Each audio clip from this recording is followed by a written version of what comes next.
Welcome back to Feast Week presented by Lowe's. We have reached halftime here in Moraga, California. Number 15 Utah State leads St. Mary's by 2 in a game that will look terrific on the winner's NCAA resume come March.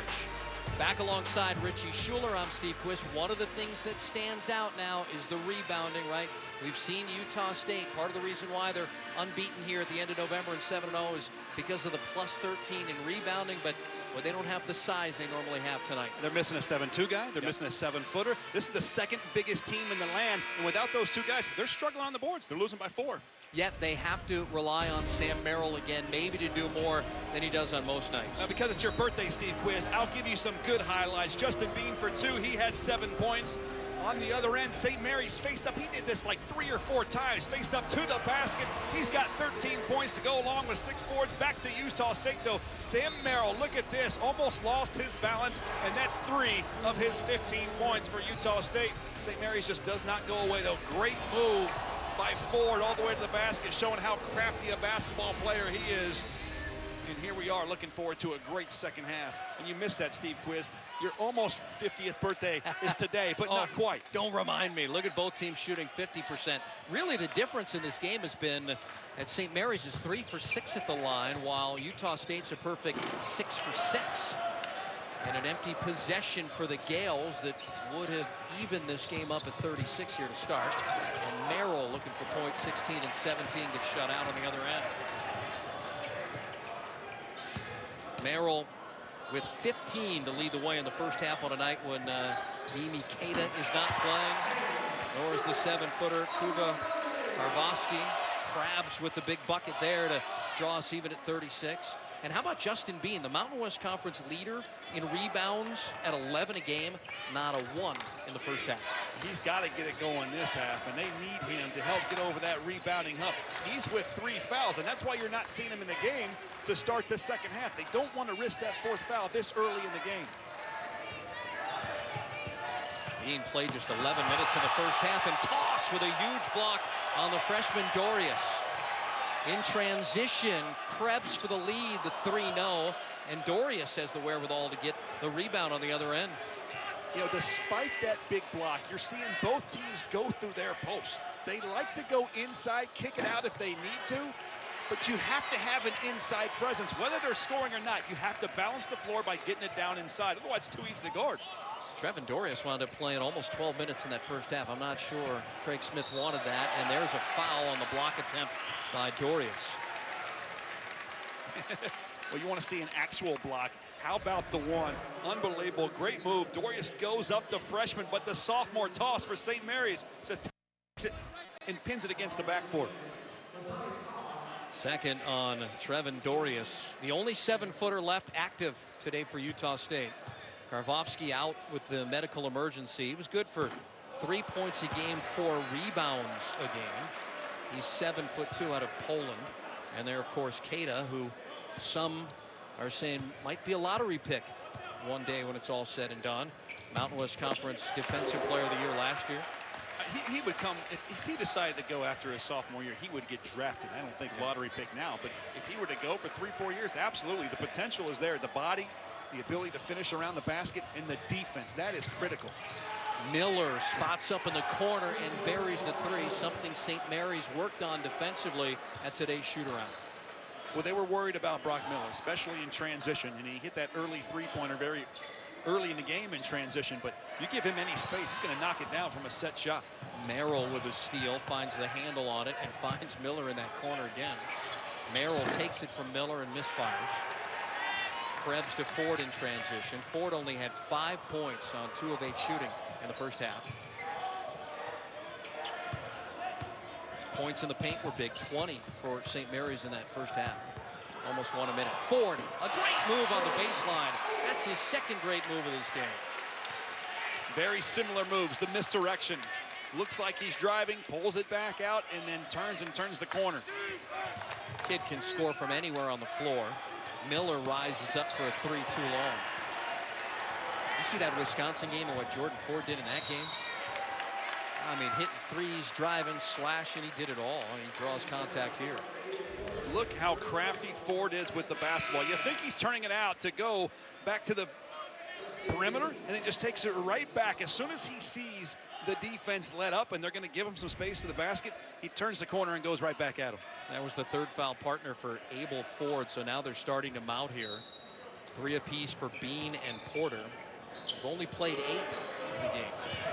Fitz into the double team and finds the shot. How about that? So skilled. When he gets inside the paint, if you take away a shot, he will use the spin move. And we've seen him use the up and under post move too. So he's skilled around the basket, and clearly he's able to drive it and shoot from the outside as well. That's a foul on him trying to guard Anderson down inside. 15 for Fitz in that in the ball game so far. 13 of his 15 in the first half, and he picks up his first personal. You saw Craig Smith there, the Mountain West Conference Coach of the Year last year. They tied with Nevada for the regular season championship. Nevada was the 1 seed by virtue of beating Fresno State twice. Anderson almost traveled, but then Utah State got Nevada in the championship game of the Mountain West Conference tournament for the automatic at-large berth. Both teams were in the NCAA tournament last year.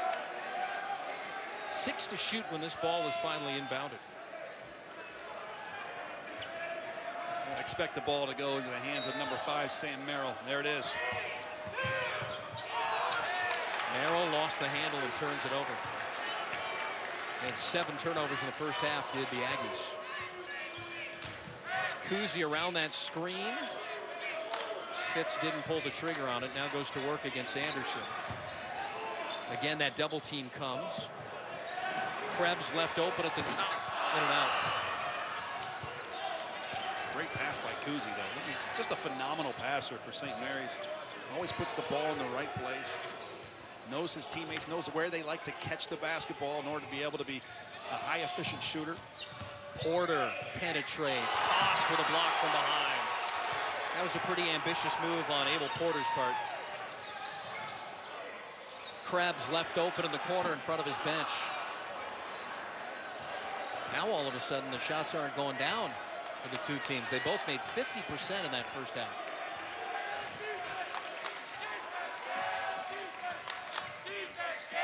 Bean let it go to Anderson, and it's out of bounds. Last touch by Fitz. And that will take us to a break. 15:27 to go in regulation. Number 15 Utah State trailing 6-1 St. Mary's on the road tonight. Back to Moraga after this. Here's what we saw just a moment ago in transition for St. Mary's up the floor. Now you see Jordan Ford with the basketball. Look in the corner, 0-0. Tanner Krebs wide open. You wish that Jordan Ford would have hit him right there where it's spotlit. But he just takes that one extra dribble and turns around. And now Tanner Krebs had to catch that ball way up high, had to get out of his shooting position, and the shot was short. So for all the great things that Jordan Ford does for this team, you wish that he would have made that pass just a little bit earlier, because I'm pretty confident Tanner Krebs would have knocked down that three-point shot. He's an above 50% three-point shooter. I mentioned this, both teams shot 50% in the first half. You'd call that lights out in our business, right? But in the second half, St. Mary's just 3 of 7. Utah State, they're 1 of 7 to begin the second half proceedings. Merrill against Kuzi and moves inside and has 2. Who said the 6'5" guard couldn't post up? Look at him going to work down inside. 17 for Merrill. He scored 21 a game last year. His average is 16 this year with almost 5 rebounds, almost 5 assists a game. Back even at 41. And you see, look at Sam Merrill having to play defense now in the post against Malik Fitz. I tell you what, Sam Merrill's really an underrated defender, and that's something that Craig Smith talks about. He's a good defender. He's smart.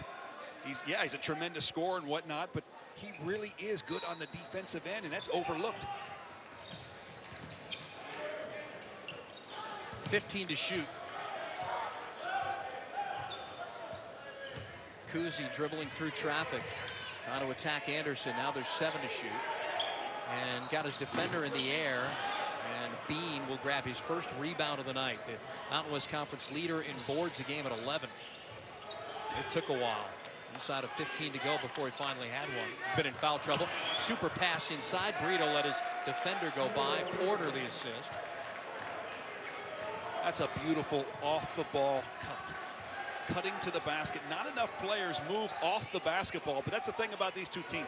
Both teams have players that move and cut off the ball, and that makes them so dangerous offensively. How about this? We've had 16 lead changes in this ball game. We've been tied 6 times. Look at this. Sam Merrill, was that Brito? Yep. Came off the back screen, that diagonal back screen right along the wing. It's a beautiful play.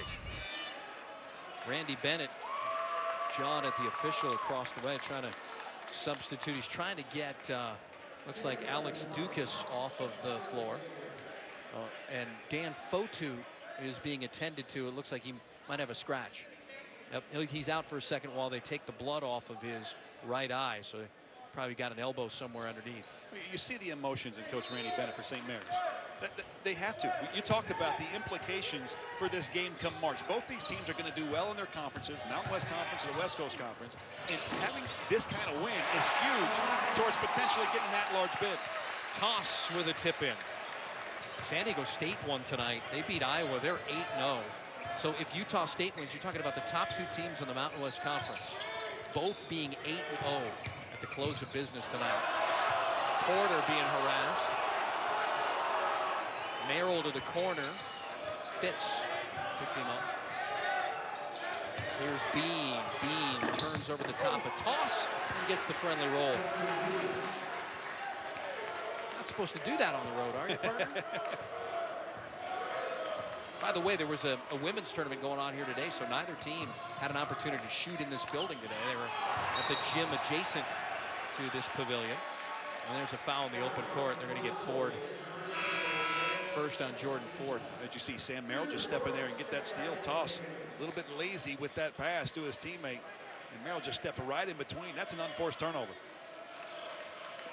Bean will inbound. That was a great story Craig Smith told us about Bean and Abel, when they're Bean inbounds to Abel right here, right about the fact that these two guys, he would go home every night and say, why am I not playing these guys? And what did his wife say?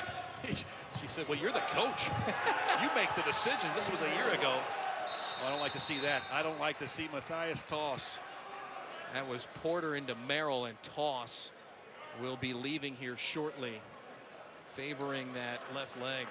You hope that Toss is able to come back in the game. I don't know what the injury is. Ankle, knee, whatever it is. It looks like it's okay. He's walking it off. But he has been so good on both ends of the floor. Yes, he's scoring the basketball, but we've seen a couple of monster blocks by him. He's a bit of a rim protector. But you look at number 11 on the basket. He goes to help and goes to block the shot, and he lands. I don't even want to watch that. It looks like an ankle injury. And so now pressed into duty is Aaron Menzies, the 7-foot 3-inch redshirt senior transfer from Seattle U out of the WAC conference, which Utah State used to be a part of. Take the 6'10" guy out, put the 7'3" guy in. Okay. But he's a tad bit slower, as we've seen, especially on the defensive end.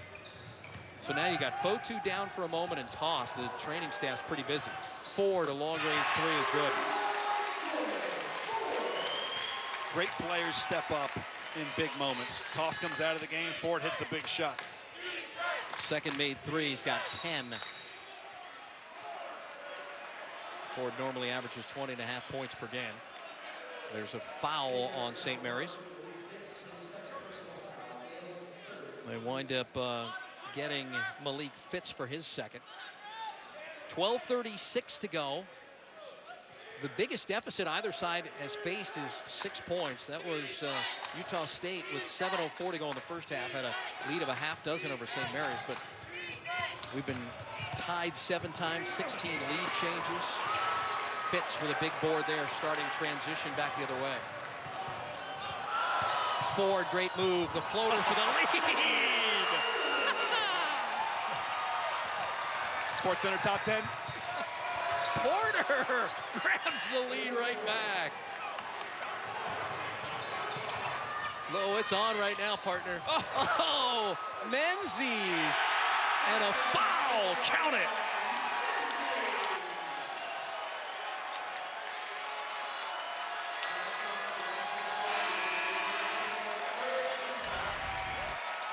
Look at this, Jordan Ford, great move. Look at the spin. He finishes at the basket, so you know he can score, right?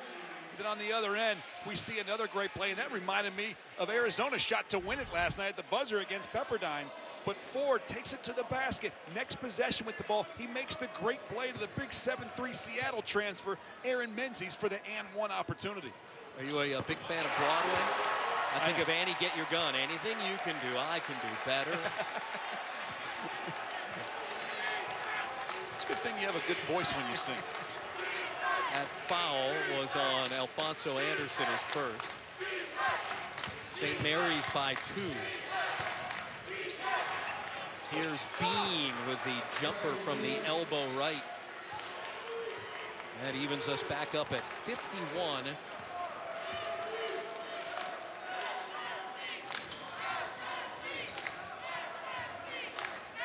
Is this crowd into it or what? They are, and you know, most of the students are gone because of the holiday.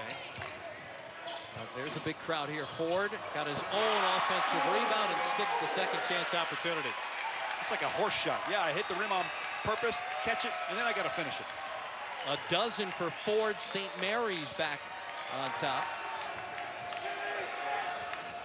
Porter feeds Bean. He's going to get a good look this time off the window and scores it. Bean's got back-to-back buckets for Utah State. Even at 53. 9th time we've been tied, and a foul at the rim.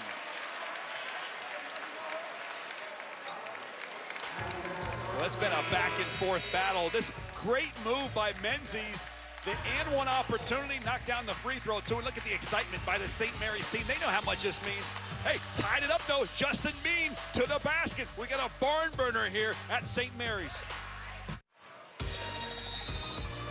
We're in the midst of our 9th tie. We've had 19 lead changes, even at 53 with 10:55 to go in regulation. The Big Ten ACC Challenge begins Tuesday at 9:30 Eastern. Number 1 Duke against number 3 Michigan State. Then Wednesday at 9:30 Eastern, number 10 Ohio State against number 6 North Carolina. Both games are on ESPN and the ESPN app, so you can watch anywhere.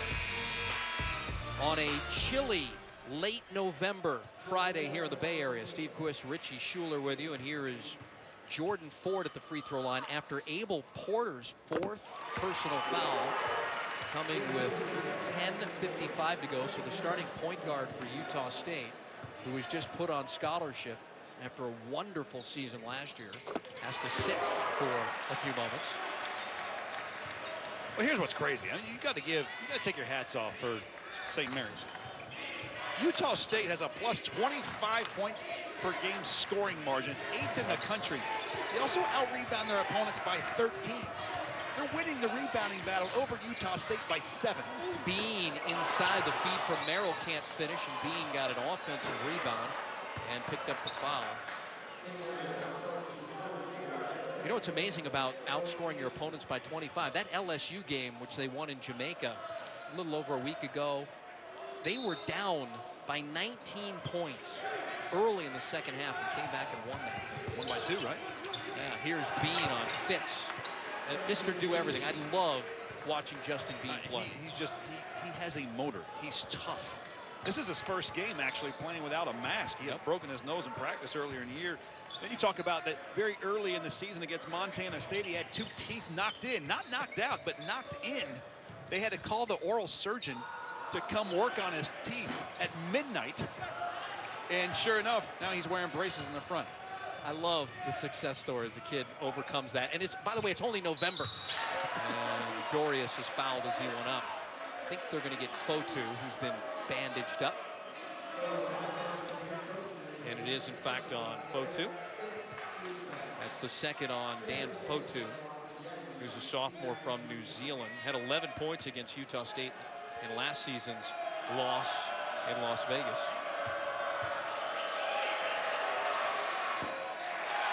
Tomorrow afternoon at 3:30 Eastern on ABC, we got some football for you. Number 12 Wisconsin against number 8 Minnesota. It's college football presented by TrackPhone. A decisive Minnesota win keeps their playoff hopes alive. Sure, because the winner wins the Big Ten West title and gets to face Ohio State in the Big Ten championship game. Well, those are some big misses there for the freshman.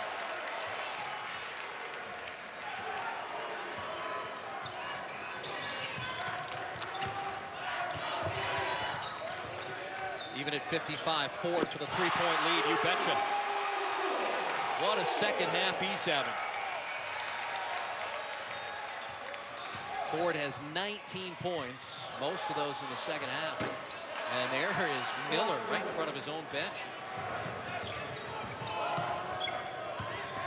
That was a 2, and Ford. Oh, Richie, this is like, if you've seen the film of the Wisconsin game, this is what he was doing against the Badgers in their opener. Scoring everywhere. Scoring to the basket. He's hitting threes, mid-rangers, offensive putbacks. Merrill had it blocked as he went up. Krebs has it, and a steal. And Brito runs right into the official and turns it over, and now there's a whistle. Oh my goodness, that's an epic collision right there. Well, I hope the official is okay, but from my understanding, if the official is involved in a play, you just play. It's incidental, but I think the other official, I believe it was a David Hall, that slowed play, or maybe it was the other third official, but because the official looked like he was shaken up or injured, they stopped play. You know what? That took 2 points off the board, though. I mean, Brito had a just a straight beeline right to the rim. Well, it's just unfortunate. You know, the officials running down the floor. I mean, it was a steal. So, I mean, yeah, Brito was right there for the steal. Great play, and it's just a collision. You're right. That was probably 2 points. That was probably a dunk for Brito, but you have to play through that. If the official didn't look like he might have been hurt, they would have kept playing. Well, the official looks okay, so that's a good thing.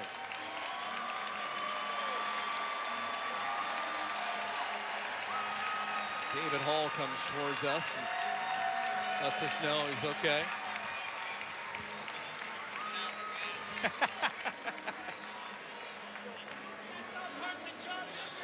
Well, we got a little explanation from David Hall.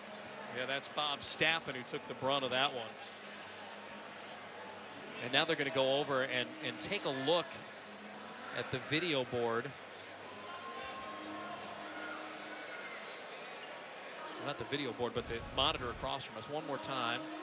There's the steal, and like he's got, I mean, 2 points right in front. Oh, now I'm just hoping that this game doesn't end on a one-possession game, huh? But you know those things happen. No, all the time. I get it. It goes out of bounds on an official or something. You just have to live with it. It's part of it. You see it more in the NFL than anything else, right?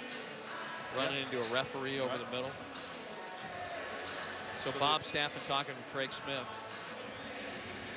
It's just unfortunate. You got to move forward. So whose ball is it? Is it a jump ball? Or did St. Mary's recover it? So if St. Mary's recovered it, it should be St. Mary's basketball. I don't think it was a jump ball. Yeah, that's what they're saying. So the possession arrow would point, if they called it a tie-up, it right now would point towards Utah State. But I think you're right there that they're saying that, you know, the incidental contact, and St. Mary's had the basketball when David Hall blew the whistle right in front of us to say, we got to look at Bob before we go. Yeah. So you're talking about not having those 2 points, which would make it, what, 60-59, and St. Mary's might have the ball here to build on this lead. Well, it's just a great play by Brito, but I mean, this is just incidental. It happens. We got to move forward. It's St. Mary's basketball. Ford recovered it. Hey, I'll tell you what, you gotta admire Ford. He was still playing hard while Merrill was going back to try and kind of figure it out. That's a live ball right there. You keep playing unless you hear a whistle. That's what you're taught in practice all the time. It's what you're taught from a young kid on. You keep playing until there's a whistle. But here's what I'm more concerned about. It's been like 4 or 5 minutes. Nobody's loose anymore. Yeah. Well, that's a great point, because teams, they were starting to get back into their rhythm, right? They started the second half, nobody could make a shot, and then all of a sudden, everybody had improved to like 50% from the floor. Yeah, we need to move forward. All right, now we're going to have Randy McCall come over, and he'll tell Richie what's going on.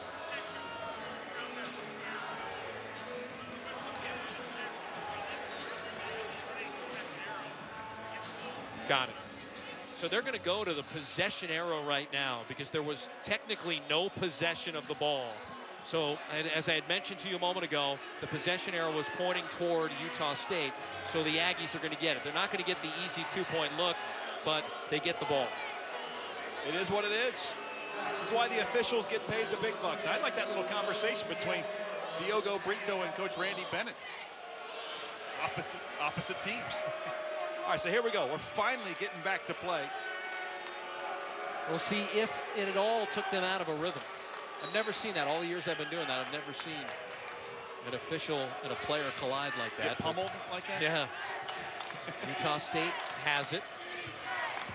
Here's Merrill, and a foul will be called on toss.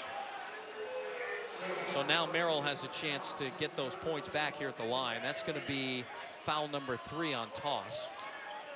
Well, that's smart. If you're the team with the ball after that fiasco, you just take it to the basket. Teams aren't as loose as they were before. They're not moving as quickly on the defensive end. Like you said, they're out of rhythm. And it's a great headsy move by high IQ player Sam Merrill. Merrill has 20 now. And he's got 21 as Utah State trying to get to 8-0. This is the best start they've ever had since 61-62. The highest ranking that they've had in 48 years as well is number 15. So can the Aggies will their way to a victory on the road here? Toss tried to use the window, and Bean He's everywhere. He becomes a rebounding machine in the second half after getting none in the first. Anderson puts it into another gear. Good movement. Good movement. Even if you don't get a shot, you're still loosening the defense and opening it up. Miller skies up for 3. And look at Bean again. I mean, this kid is unbelievable. He's all energy all the time. And a foul is called. I think back to Craig Smith, right? He's in the car and he's talking about Porter and he's talking about Bean, and he knows these kids are doing everything right in practice. Why am I not playing him? Goes home to his wife, and his wife says, hey, you're the coach. If you want to play him, you play him. And he started playing him at the start of the Mountain West Conference season last year. Yep. Porter hit a big shot on the road at New Mexico to win him a game. Abel Porter, he only lost 2 games he started. And one was that tournament game. One was the NCAA tournament. So unless you win the national championship, you got to lose at some point in the NCAA tournament. I guess we just have to credit good wives out there, right? Yeah, that's right. It's Sometimes all about the they wives. make the best decisions. It's all about the wives. Happy wife, happy life. Porter just recently got a scholarship. Krebs. No. There he is again. Bean with another one. The last 3 possessions. He now has 5 rebounds. It's only a sophomore. And all of them in the second half and a steal. I don't know about that pass right there. Zorgs with a steal. He's from Latvia, coming off his 2nd ACL surgery. Didn't play last year. And a foul on Miller.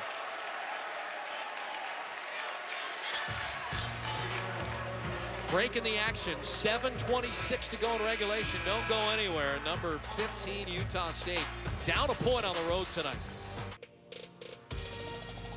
ESPN's exclusive presentation of college basketball is brought to you by Lowe's. Hurry in for Black Friday deals. Do it right for less. Start with Lowe's. A festive mood here in Moraga. St. Mary's by 1 on this Black Friday. Jordan Ford can really take over a game. Can he, Richie? He's outstanding. 21 points. He does it in all phases. He gets to the basket. Watch this move right here. The okey doke. He took it right to the basket. He's also scored inside the paint. He dropped some dimes. He's got a trio of 3-point shots. He's hit mid-range shots. Look at this spin move with a floater to the basket. There's even one time where he missed an offensive shot, caught it back in the air, and tipped it back in. He is scoring from every single angle. Jordan Ford right now looking like a Player of the Year candidate in the West Coast Conference. 16 of those 21 points that you see on the bottom right-hand corner of your screen have been scored here in the second half, and we still have 7:26 to go. All WCC preseason first teamer, and what a year it should be in the WCC this year. You know, Gonzaga, they lost today to Michigan in Atlantis. They're 8-1. USF's 7-0. Santa Clara 7-1. They beat Washington State. Gale's 6-1. I saw Pepperdine last night. Yeah. They had Arizona shaking in their boots. Oh, yeah.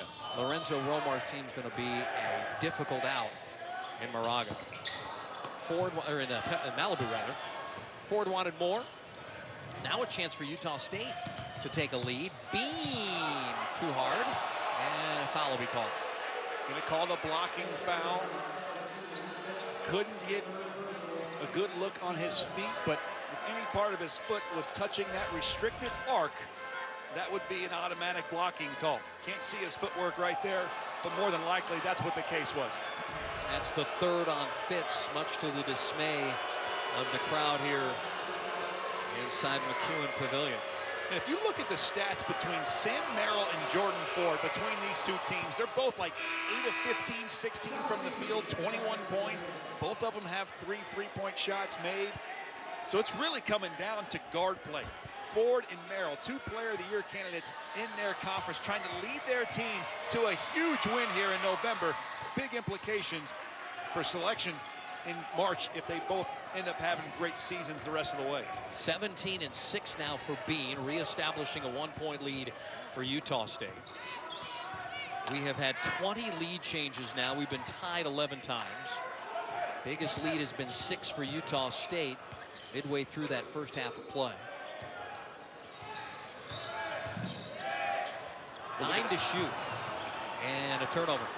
Brito has it, and he turns it right back over. They got numbers. So that's good. I mean, it's silly turnover by both teams, but now Utah State does a good job, stops transition, and now they're back playing half-court D. Ford gets rid of it to Fitz, who's had a quiet second half. He goes to work and can't finish. And look at him defensively. Fitz gets it back. Oh, wow. To an open Kuzi for 3. Rebounded by Merrill. Smart. Sam Merrill always makes smart plays. Look, he realizes the moment. It's out of control. Get the rebound, and now he has all power to walk it up and get his team regrouped. Big sigh of relief there for Craig Smith and the Utah State bench. They didn't give up points there. Bean, nope, rebounded by Ford. 1-point game inside of 6 minutes to go. And both these teams look a bit exhausted right now. This is where preseason conditioning comes into play. They both have played a ton of basketball in November. Second to last day of the month. They've both played 7 times. This is their 8th game, and Krebs is tripped up. They're going to get Sam Merrill for his 2nd. That's team foul number 6. So not quite in the bonus. Now look, Sam Merrill, both look at this. He lets Tanner Krebs drive middle. Both fouls that he has caused, or that he has incurred, have been because he has let his defender drive to the middle of the floor. You have to force him baseline. That's where your help side rotation is. Richie, St. Mary's hasn't scored in 4 minutes. Fitz off to Fotu, and he got fouled as he went up. Oh, we had a great block shot there. We have to see that replay. Alfonso Anderson with a contact. You had just said they hadn't scored in 4 minutes. I thought we were going to see a slam here. No, just got a piece of the hand. Good call by the official. Anderson's been rather quiet. The 2nd leading scorer on the Aggies with almost 15 a game has been held to just that 1 3-point make he made from the wing left in the first half. He's taken 6 field goals. He's 1 of 6. Well, that's a big substitution right here. Abel Porter coming in with his 4 fouls. And the way he runs the show offensively, they're usually much smoother offensively when he has the ball in his hands, or at least when he starts the offense. Sam Merrill will move over to the 2, and Porter will get his team organized. We remain tied for the 12th time. Coming up on 5 minutes to go here in the second half from Moraga, California. A huge game, maybe even bigger in March than it is in November. Where was the defense there as Merrill has the easy lay-in to give him points 22 and 23. I think they were working on that as well, right? Not to let him curl and get open. Yeah, that's part of their offense. It's one of their reads, and probably involved in one of their sets as well. Zorix. 7 to shoot. Krebs feeds the post to Fotu, and it went off his fingertips out of bounds. I think you're seeing fatigue come into play. Players start getting tired, they start fumbling the ball, they start making bad decisions mentally. And this timeout could really make an impact for them as they come back into play here in the last few minutes of the game. 4:37 to go for Moraga. 2-point lead for 15th ranked Utah State. Hey, that's going to be great, but first things first, what a tight game. As a matter of fact, 4 points is the biggest lead for either side here in this second half of play. It's 63-61. You know, Craig Smith, the head coach at Utah State, he loves wrestling, right? He always takes a road warrior t-shirt with him everywhere he goes, right? We were shown that before the ball game. This would be a huge road win for their tournament resume. Oh, massive. And think about how good they're going to be when they get all their pieces back, right? They're doing it tonight without Karvosky, their 7'2" center, and they've done it all year without Mimi Keita. So, I mean, what a ceiling they still could have. Yes, yes. You know, and we keep talking about rebounding. St. Mary's, well, Utah State has now closed the gap. St. Mary's was leading in the rebounding category by 7. Now it's down to 2. Justin Bean has come out there and shown out and got some boards. But if the 7'2" Karvosky was playing, or Keita, would this be an issue for Utah State? Would they still be dominating? They've been dominating with a +13 rebounding differential all season. And tonight, they're actually trailing in that category. So, you just wonder if they had that size, how much better would it be? There's Mimi Keita right there. Keita averaging 12 points, 9 rebounds a game last year with a single-season school record, 84 blocks. He's been relegated to a cheerleader for the first 8 games. Again, no timetable on his return. They don't want to push it. He's got a great upside and NBA future. 4-point lead for Utah State, matching their biggest of the second half. Ford trying to cut into it. You betcha. He's pretty special. He's out of Folsom in the Sacramento area. He had to sit and wait behind Nar and all the stars that they had here. Landell for the first couple of years, and now it's his team. They're picked to finish second in the WCC behind Gonzaga this year. 9 to shoot. And a turnover. Ford. They've got numbers back the other way. A 4-on-1. He feeds it to Fitz for the slam dunk.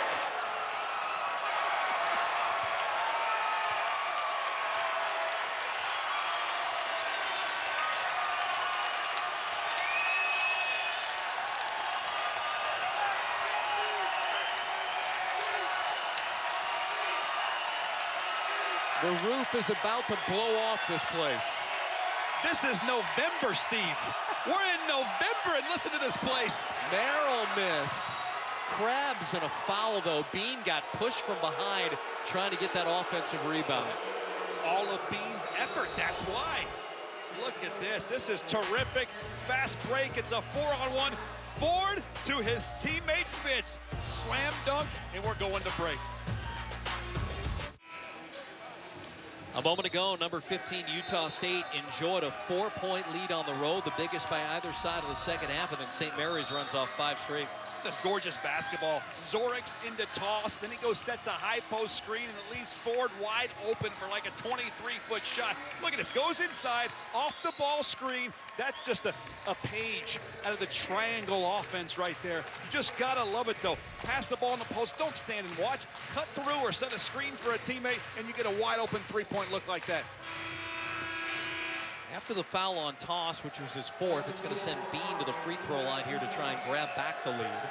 Talked about all the lead changes, right, and the times tied, 21 lead changes, 12 times tied, but Utah State has led this game for 20 minutes to St. Mary's 9 minutes and 21 seconds. And now we're tied one more time for the 13th time tonight. You can't help but smile, right? No matter what side you're on. Even St. Mary's bench was smiling at what you said. I think we have everyone in Logan, Utah on the edge of their seats right now. Who knows what they're doing at the Buffalo Wild Wings, right? Our haunt. Inside of 3 minutes to go. Ford got the screen from Toss, launches the 3 and buries it. It's amazing what he does with the basketball in his hands. He is so crafty. His misdirection. I'm going to send this DVD to the selection committee in March just to remind them how well both teams played. Bean Fitz the rebound. He's a player. You want to get the ball out of Jordan Ford's hand. They had a bad taste in their mouth in game number 2 when Winthrop came into this building and won it at the end. The only blemish for St. Mary's.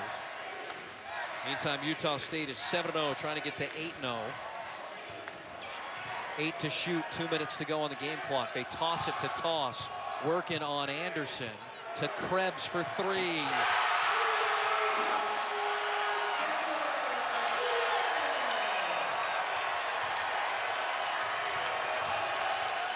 St. Mary's with their biggest lead of the night, and Bean can't stick it. I can't undersell the emotion in this building right now. Coach Craig Smith from Utah State imploring to his team, trying to keep them up, trying to keep them excited, trying to keep them positive, and play strong defense for one possession here to get the ball back. 27 for Ford. His defender slipped. 5 to shoot. And Zorik's into Toss. 74-67. What a last 60 seconds for this squad. Unbelievable. They were down 4, and it's St. Mary's basketball.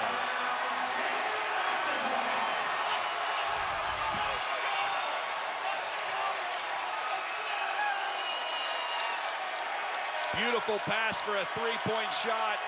And then the dish down to Toss. He got rewarded. What a crazy scene of events. The last 60 seconds, they've hit what, 2 3-pointers, and then that bucket by Toss. Now we play the foul game to extend the game with 56.1 to go. Utah State had a 4-point advantage, and then St. Mary's with a jab, another jab, and trying to deliver the knockout punch.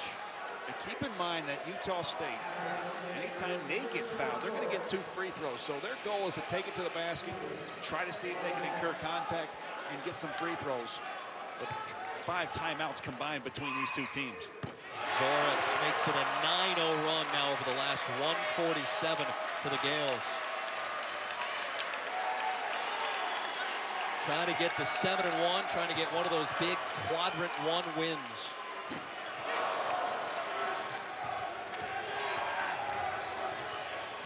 Here's Porter, a deep 3, no good. And knocked it out of bounds. And it's going to stay with Utah State, it would appear. So if you're Utah State, and here comes the timeout, I believe, by St. Mary's. It's a good. I think they're going to look at this here. I think they're going to have a review to see who touched it last with 47.2 to go. If you're St. Mary's, you just continue playing solid defense. You want to try to keep the ball on the perimeter because Utah State's going to try to attack. They know they can score with the clock not running if they can get to the foul line. 2 free throws every time they get fouled. Same time for Utah State, try to attack it or try to get the ball in the paint. Try to play inside-out basketball. You know, a lot of times when teams are up by this amount of points with under a minute to go, they'll oftentimes give you an uncontested layup if you can get there. So if you're Utah State, attack, attack, attack, and if they close you off, kick it out to an open shooter. Get your 3-point shooters in the corners. It's going to be a great year, not only in the West Coast Conference, the Mountain West Conference this year.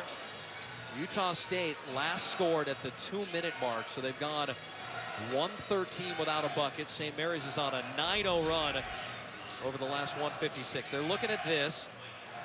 I think the initial call was that it was Utah State basketball and last touch by Fitz. Well, that's the only angle I think the officials are going to have. They're going to have to make a determination from that. Is it inconclusive? I think this goes off of Fitz here. Let's see. That's his right hand. Yeah, that's off Fitz. Fitz, number 24 for St. Mary's in the white jersey. Okay. That should be Utah State basketball. And what a run. Under 2 minutes was when Jordan Ford hit that circus 3-point shot when he was hiding behind the screens. And then next possession, they go down. Toss gets the ball in the post, finds an open 3-point shooter on the opposite wing. And then Toss got the little jumper after that. So unbelievable. 8 points back to back to back for St. Mary's. And it's going to be Utah State basketball. So the review confirms the call that the officials made. And so what do the Aggies do now with 47.2 to go? Try and get it into the hands of Merrill, I would think, and get a quick three here, right? Well, he has been the go-to for sure. But, you know, at the same time, you want to maybe get the ball into Bean, too, because Bean is so aggressive. He'll get you to the free throw line, and he can score around the basket as well. 19 points for him. It wouldn't hurt right now to inbound to Bean and have him make a bucket when he gets fouled, right? Right. But, you know, look where Brock Miller is, number 22. He's in the middle of the lane when we get a good angle right there. That's a dangerous look. Don't be surprised if he goes in between the two guys and gets a three-point shot on the wing. Aggies have to come back here next week on the 4th to open up Mountain West Conference play. To Merrill, the three won't fall. Fitz got the rebound. They're going to have to foul him, and they do. Fitz was the story of the first half, Ford the story of the second half for the Gales, who perhaps can put it away at the free throw line here with a 1-and-1 on the other end by Fitz. St. Mary's might win this thing by double figures. That's incredible. Like you said, Utah State had a 4-point lead. How much time was left? They had a 4-point lead. It was around the 3-minute mark. And Utah State's offense just nothing after the 3-minute mark. The score is not indicative of how close this game was for 38 minutes. That's why I still would be confident in sending the DVD to the NCAA tournament committee and say, how could you, if by chance something happens, how could you not let both these teams in the tournament? 10-point lead. Let's see if they can get off a quick shot. Burrito step back three is good. They have timeouts. They do with 34.4 to go. We'll take a quick break. Back for the conclusion of this one after this.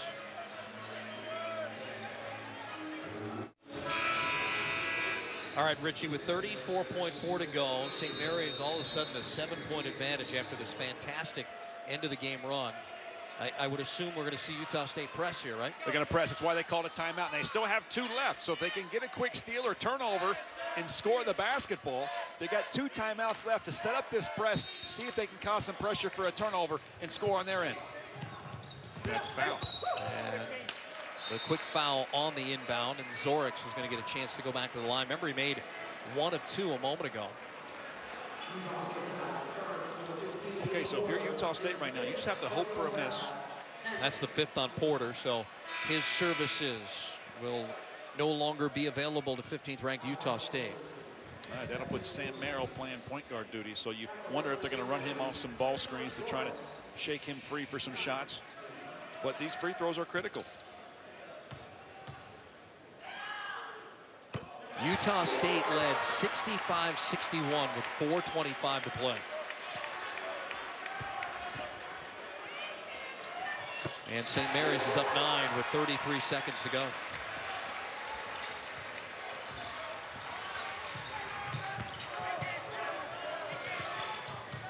Miller catch and shoot 3, no. Bean another rebound, fires up the 3 and hits it in the corner.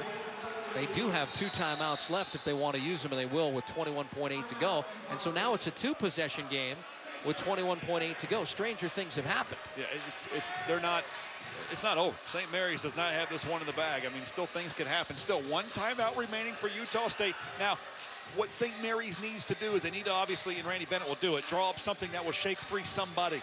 Not the same thing that they just did.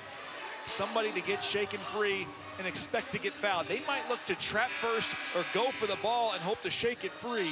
They have to be strong with the basketball and get to the free throw line. But the important thing is just getting the ball in bounds. You're going to see Utah State try to deny everything. They're probably going to play off the basketball, so they have even one player getting double teamed to make it as difficult as possible as they can. You want to make sure Jordan Ford isn't the guy that goes to the free throw line. He's one of the better free throw shooters for the St. Mary's Gales. So look, Justin Bean, number 34, he's not on the ball. He's playing center field at the top of the key. Tanner Krebs, a 91% free throw shooter. Matthias Toss, a 92% free throw shooter. And Fitz is fouled. He's a 70% free throw shooter, so you got a chance here. He just knocks down 1. It's a 3-possession game. It gets harder and harder. And 2 free throws, you expect him to make at least 1.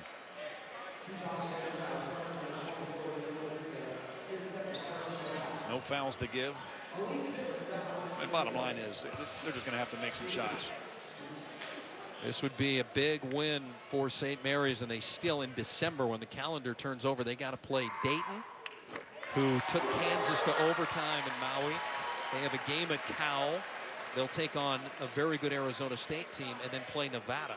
And those 4 games in a row over the course of 13 days for St. Mary's in December. The 70% free throw shooter got them both. 81-73 St. Mary's. You know, that loss, you talked about it, that home loss to Winthrop took them out of the top 25. But I bet you at the end of the day, that loss has helped them get better. Now they're closing out the number 15 team in the country at home. Time running out. Burrito, the 3 to keep them in it. No. Bean got the rebound. Ball is loose. Ford has it, and that should do it. Ford into the front court. And that'll do it. St. Mary's has taken down 15th ranked Utah State 81-73. Outstanding matchup, Steve.